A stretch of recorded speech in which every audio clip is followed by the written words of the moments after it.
लो।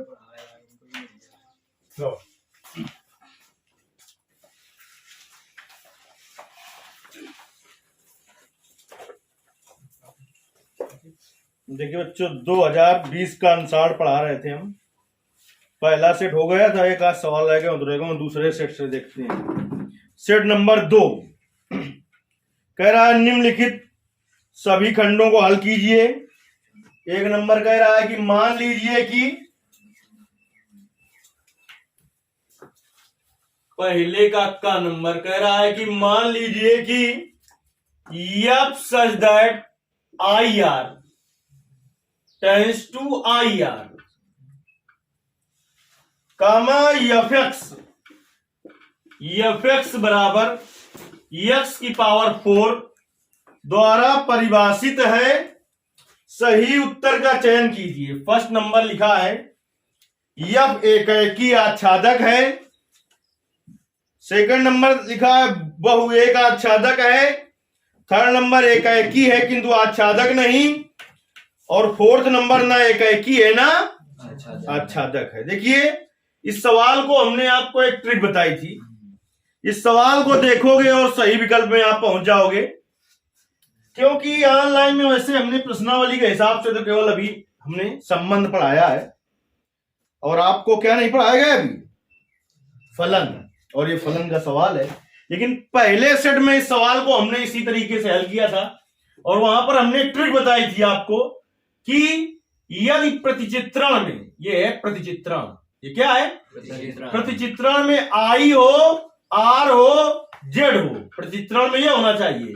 और फलन F X बराबर एक्स स्क्वायर हो, एक्स की पावर 4 हो, एक्स की पावर 6 हो, एक्स की पावर 8 हो, डॉट डॉट, यानी एक्स की पावर सम हो। तो फलन ना एकी होता है और ना ही आच्छादक होता है। बहुविकल्पी प्रश्न है, और आप तुरंत सही विकल्प में जब आप चिन्ह लगा देंगे तब भी उतने नंबर मिलेंगे, और हल करके आप 2-3 मिनट बाद करेंगे तब भी आपको उतने नंबर मिलेंगे। तो हमने आपको क्या समझाया कि प्रतिचित्रण में क्या हो, आई हो, चाहे आर हो, चाहे जेड हो, इसमें दोनों है, आई आर और आई आर। और क्या हो, एक्स की पावर 2 4 6, इसमें क्या हो, फलन में एक्स की पावर सम हो। तो फलन ना एकी होता है और ना ही आच्छादक। तो आप तुरंत चले जाएंगे इसके चौथे विकल्प में, एफ ना तो एकी है और ना ही आच्छादक। अब देखिए, अगर ये ट्रिक आपको ना पता होती, तब देखिए, मान लो कि ये सवाल बहुविकल्पी प्रश्न में ना होता, तो हम उस हिसाब से बताते हैं आपको। तीर आरेख द्वारा कैसे करते हैं, तीर आरेख द्वारा। देखिए, ये क्या है, ये भी आई आर है और ये भी आई आर है। मतलब ये वाला ये आई आर है और ये टेंस टू के बाद वाला आई आर है। ये प्रयोग किया जाता है एक्स के लिए, और ये क्या के लिए प्रयोग किया जाता है, बाद वाले के लिए, वाई वाले के लिए। ये फलन है ऐसे, ये क्या है, यफ है, ये यफ है। जब कभी भी प्रतिचित्रण में आर आए, जब कभी भी, आर का मतलब क्या है, सभी वास्तविक संख्याएं। आर का मतलब क्या है, जब हम आपको प्रतिचित्रण ये पढ़ाएंगे फलन, उसमें हम बताएंगे आपको आर है क्या, वास्तविक संख्या है, और आई पता है आपको,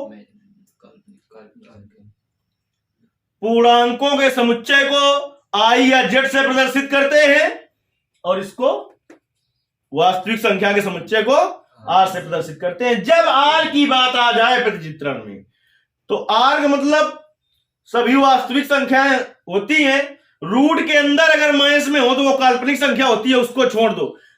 जब कभी बात आए किसकी, जब कभी बात आए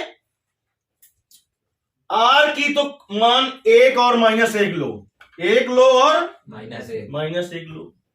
जब 1 और -1 लोगे मान, तो इधर देखिए, इधर भी लिख दीजिए 1 और -1, क्योंकि आई आर इधर भी है और आई आर इधर भी है। अब आइए आप अपने फलन में, y बराबर सूत्र होता है एफ एक्स, क्या होता है सूत्र? FX, y बराबर, FX, सवाल तो बहुत जमाने में हो गया था वो, हम तुम्हें बहुत ज्यादा एक्स्ट्रा चीज यहां पर सिखा रहे हैं। y बराबर fx हो तो y बराबर fx का मान रखो क्या है, x की पावर 4। अब इससे देखिए, इससे इसमें देखिए कि आप ये x के मान है और ये क्या के मान है, y के मान। तो x का मान इसमें रखिए 1, तो y का मान क्या आएगा, 1, यानी 1 का प्रतिबिंब क्या बना, 1 बना। अब x का मान -1 इससे इसमें रखिए, तो -1 की घाते 4, तो y का मान क्या होगा, 1, इसका भी प्रतिबिंब यही बना, इस बार इसका भी प्रतिबिंब यही बना, 1 है, नहीं बना क्या? देखिए वहां पर आपको बताया जाएगा फलन में एकाएकी बहुएक, ठीक, आच्छादक, अंताक्षेपी। बहुत कुछ तुम्हें यहां पर सिखाने जा रहे हैं हमने, तो विकल्प तो वो पहले खत्म हो गया था। देखिए फलन एकाएकी कब होता है, जब एकाएकी और बहुएक ये दोनों भाई भाई हैं। ये दोनों क्या हैं, भाई भाई हैं ये दोनों, ठीक, और ये दोनों भाई भाई हैं। कौन कौन, यानी बात यह है कि एकाएकी का संबंध बहुएक से है और आच्छादक का संबंध अंताक्षेपी से, इसलिए हमने कह दिया, कहीं लिखा नहीं मिलेगा कि भाई भाई है। अगर फलन एकाएकी नहीं है तो फिर बहुएक होगा, और अगर बहुएक नहीं है तो यानी एकाएकी अगर है तो बहुएक नहीं होगा, और बहुएक है तो इसी तरीके से आच्छादक है तो अंताक्षेपी नहीं होगा, और अंताक्षेपी है तो आच्छादक नहीं होगा। चलिए जब बात करते हैं हम एकाएकी की, तो हम इससे पहले वाले गोले से बाद वाले गोले में देखते हैं, पहले वाले गोले से बाद वाले गोले में देखते हैं। तो पहले गोले के जितने अवयव, हर एक अवयव का एक ही प्रतिबिंब हो तो फलन एकाएकी होता है। इससे इसमें देखेंगे तो क्या बनेगा, इससे इसमें देखेंगे तो क्या बनेगा, प्रतिबिंब, और इससे इसमें देखेंगे तो पूर्व प्रतिबिंब कहते हैं, उसे क्या कहते हैं, पूर्व प्रतिबिंब। यानी दूसरे गोले से पहले गोले में देखेंगे तो पूर्व प्रतिबिंब बनेगा। देखिए अभी ना समझ पा रहे हो तो, यदि आपके सामने एक शीशा हो मिरर, और आप उसमें देखें मिरर में, तो क्या बनेगा आपका प्रतिबिंब, और शीशा के अंदर जो है वो तुमको देखे, मतलब तो बनेगा पूर्व प्रतिबिंब। क्या बनेगा, पूर्व प्रतिबिंब। तो एकाएकी और बहुएक में किस पर कार्य करते हैं, प्रतिबिंब पर, यानी पहले गोले से दूसरे गोले पर कार्य करते हैं, और आच्छादक और अंताक्षेपी में पूर्व प्रतिबिंब पर कार्य करते हैं। किस पर कार्य करते हैं, यानी हम दूसरे गोले से पहले गोले में देखते हैं, दूसरे गोले से पहले गोले में। चलिए इससे देखिए इसमें क्या है, हमने कहा एकाएकी फलन कब होता है, जब पहले गोले का प्रत्येक अवयव दूसरे गोले में अलग अलग प्रतिबिंब बनाए। एक एकाएकी का मतलब एक एक प्रतिबिंब बनाए, जबकि यहां पर दोनों अवयवों का एक ही प्रतिबिंब बन रहा है, इसलिए फलन एकाएकी नहीं है। तो एकाएकी नहीं है तो फिर कैसा है, बहुएक है। कैसा है, बहुएक। अब बात आई आच्छादक की, यहां पर लिख देंगे कि 1 और -1 दोनों का ही प्रतिबिंब 1 है, इसलिए फलन एकाएकी नहीं। तुमसे कोई पूछे एकाएकी नहीं तो फिर कैसा है, बहुएक है। कैसा है, बहुएक। अब बात आई आच्छादक और अंताक्षेपी की, तो आच्छादक फलन तब होता है जब दूसरे गोले में कोई अवयव छूटा ना हो, सब पूर्व प्रतिबिंब बना रहे हों, सब पूर्व प्रतिबिंब बना रहे हों। तो इसमें देखिए ये वाला जो अवयव है ये पूर्व प्रतिबिंब बना रहा है क्या, नहीं बना रहा है। तो लिखेंगे कि -1 दूसरे गोले का -1 पूर्व प्रतिबिंब नहीं बना रहा है, इसलिए फलन आच्छादक नहीं है। तो आच्छादक नहीं है तो फिर कैसा है, अंताक्षेपी है। कैसा है, अंताक्षेपी है। बात समझ में आ गई। विकल्प फिर भी आपका वही निकल के आया कि फलन क्या है, ना एकाएकी है और ना ही आच्छादक है। अगर सिद्ध कहता कि सिद्ध कीजिए कि फलन ना एकाएकी है ना आच्छादक, तो ऐसे ही करते। कहता कि बताइए कि ये फलन कैसे है, तो कैसा फलन है ये? बहुएक अंताक्षेपी। कैसा है? बहुएक अंताक्षेपी फलन है ये। अब बात समझ में आ गई? तुमने सोचा होगा कि इतना टाइम लगाएंगे तो हम तो बेबर्बाद हो जाएंगे, जबकि हमने पहले बता दिया था 1 सेकंड का सवाल था ये, वो विकल्पी के हिसाब से। लेकिन अगर 1 सेकंड में हम तुम्हें समझा देंगे तो वहां नहीं कर पाओगे 50 मिनट में भी, इसलिए समझने में टाइम चाहे जितना लगे, लेकिन तुम्हें जब आएगा तो उसको सेकंड में कर दोगे। ट्रिक के द्वारा पहले हमने तुम्हें बता दिया था। तो कौन सा ऑप्शन सही है इसका? चौथा ऑप्शन। समझ में आ गया? चलिए हम चलते हैं इसके ख नंबर पर।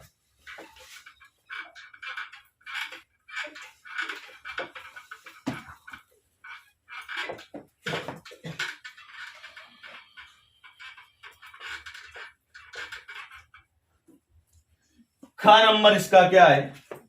कह रहा है कि tan inverse √3 minus cot inverse minus √3 का मान है, फर्स्ट ऑप्शन है बेटा पाई, सेकेंड ऑप्शन है इसका -π/2, थर्ड ऑप्शन है 0 और फोर्थ ऑप्शन है आपका 2√3। चलिए हल करते हैं। देखिए सबसे पहले तो बेटा हमें इस पर cot इनवर्स -x का सूत्र पता होना चाहिए। cot इनवर्स x बराबर होता है pi minus cot inverse x। क्या होता है? चलिए आ जाइए इसी सूत्र का प्रयोग करते हुए हम आ जाते हैं। tan इनवर्स √3 माइनस इसका सूत्र लगाइए cot इनवर्स -x का, pi minus cot inverse x, ये क्या है? √3। अब माइनस का अंदर गुणा करा लिया जाए भाई, तो tan इनवर्स √3 माइनस पाई और minus minus plus cot inverse √3, इसको एक जगह लाइए। tan inverse √3 plus cot inverse √3। हल करने के बहुत सारे तरीके हैं। √3 में मान रख दो tan और cot में, तब भी आ जाएगा।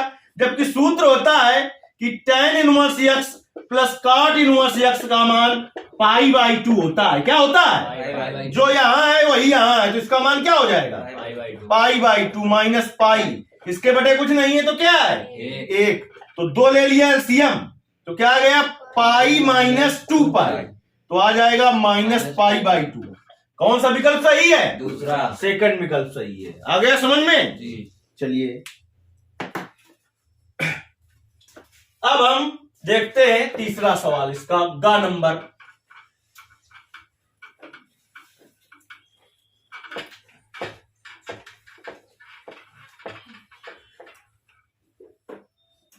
पहले का ग नंबर सवाल देख लिया जाए भाई। ग नंबर सवाल क्या कह रहा है आपसे? ग नंबर सवाल कह रहा है कि किस बिंदु पर y बराबर x+1 वक्र y² बराबर 4x की क्या है? स्पर्श रेखा है। किस बिंदु पर है ये?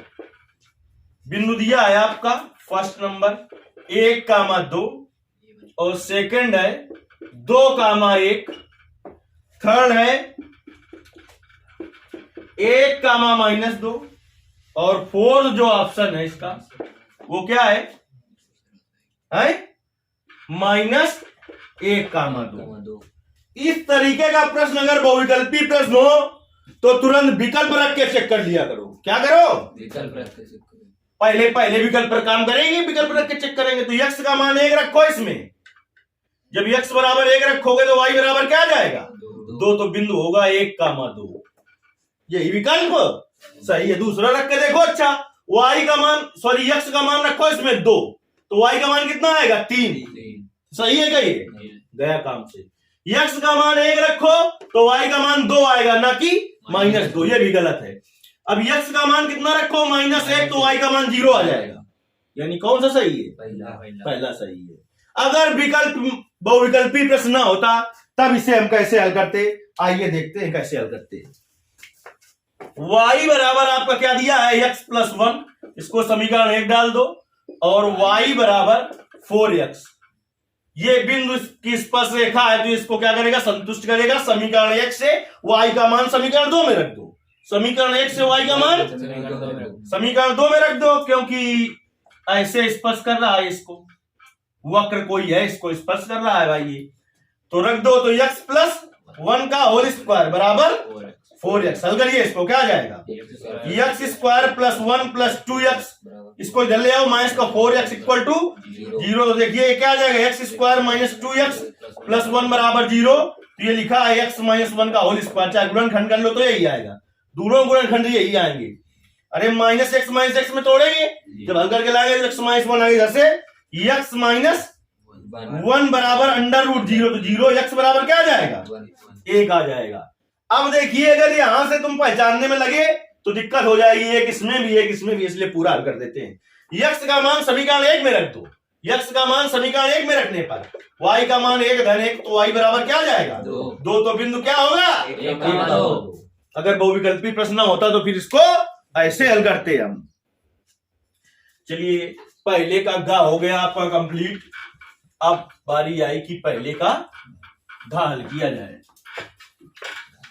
पहले का घ नंबर देखते हैं क्या है।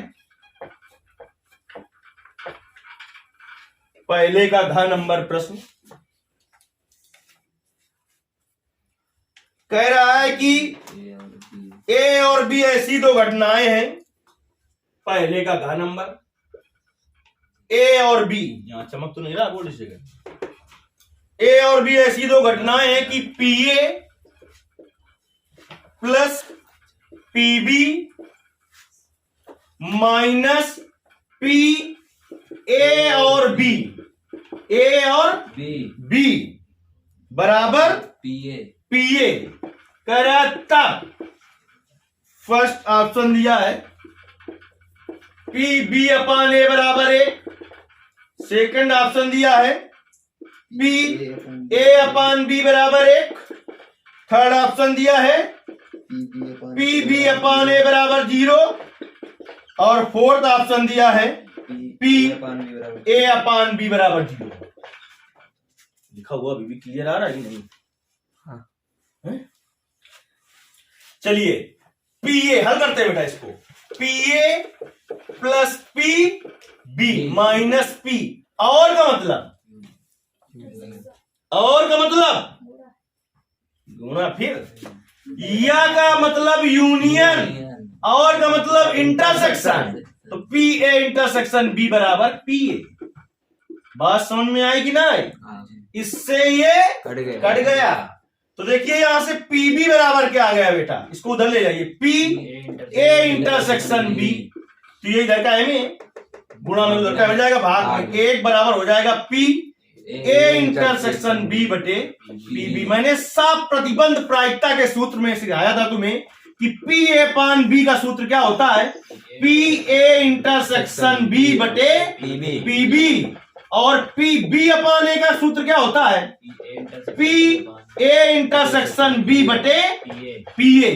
तो यहां पर क्या लिखा हुआ है, बटे में पी बी, तो ये कहेगा सूत्र है पी ए अपान बी का। तो पी ए अपान बी का मान 1 होगा। कहां पर है ऑप्शन, सेकंड ऑप्शन है। हमने तुम्हें क्या बताया, जब भी प्रायिकता में हो तो और का मतलब इंटरसेक्शन, समुच्चय में हो तब भी, या का मतलब यूनियन। समझ गए बात? तो इसका कौन सा विकल्प सही है, सेकंड नंबर। चलिए अब इसके लास्ट बहुविकल्पी को हल करते हैं। पहले का अंगा नंबर बोलिए, क्या है पहले का अंगा नंबर? से समाकलन साफ नहीं आ रहा।